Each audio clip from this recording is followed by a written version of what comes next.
মধ্যপ্রাচ্যে ইরান যখন হরমুজ প্রণালী খুলে দেওয়ার ঘোষণা দিল, সারা বিশ্বের মানুষের মনে তখন প্রশ্ন, পেট্রোল পাম্পে তেলের দাম কি আগের জায়গায় ফিরবে? অচিরেই কি স্বাভাবিক হয়ে যাবে আন্তর্জাতিক জ্বালানি বাজারের পরিস্থিতি? উত্তরটা হচ্ছে না, আপাতত তেমন কোনো সম্ভাবনা নেই।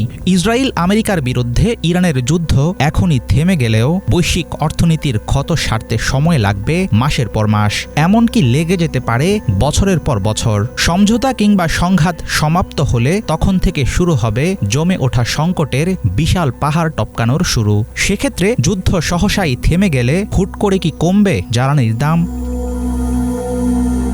যুদ্ধ পরবর্তী সংকটের প্রথম বড় পরীক্ষা হবে সমুদ্রপথের দীর্ঘ জট। হরমুজ প্রণালীতে এখন ১২৮টির মতো বিশাল তেলবাহী জাহাজ আটকে আছে। এই ধরনের জাহাজগুলো সাধারণত সাইকেলের গতিতে চলে, ফলে সংঘাতের কারণে তৈরি জট ছাড়াতেই লেগে যাবে কয়েক মাস।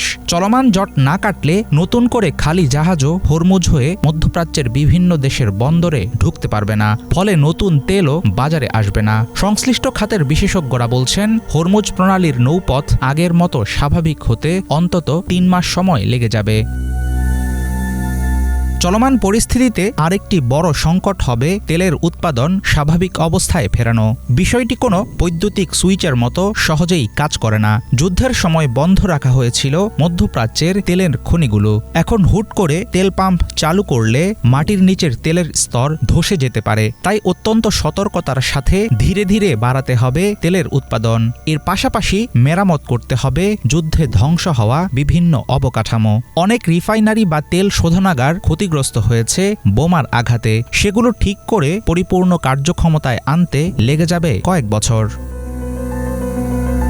আন্তর্জাতিক জ্বালানি বাজারের ব্যবসায়ীরা এখনও খুব একটা আশাবাদী নন। তেলের বাজারে দাম নির্ধারিত হয় মূলত ক্রেডিবিলিটি বা বিশ্বাস, রাজনৈতিক পরিস্থিতি ও পারিপার্শ্বিক অবস্থার উপর। যুদ্ধের মধ্যে বারংবার শান্তির সম্ভাবনা তৈরি হয়েও এখনও আসেনি কোনো রকম সফলতা। শান্তি নিয়ে সন্দেহ থাকায় ব্যবসায়ীরা এখনও তেলের দাম বাড়িয়ে রেখেছেন। অন্যদিকে বিমা কোম্পানিগুলোও তেলবাহী জাহাজগুলোকে নিরাপত্তা দিতে দাবি করছে চড়া প্রিমিয়াম। যতক্ষণ পর্যন্ত হরমুজ প্রণালীতে সি মাইন বা ইরানি হামলার ভয় কাটছে না, ততক্ষণ পর্যন্ত নিরবচ্ছিন্ন হবে না তেলের সরবরাহ।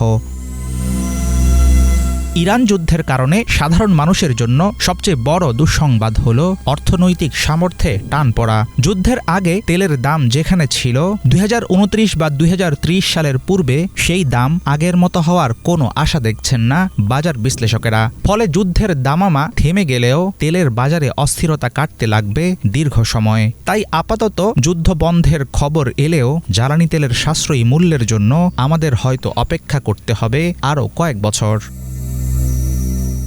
হাফিজুল ইসলাম, বাংলা ভিশন।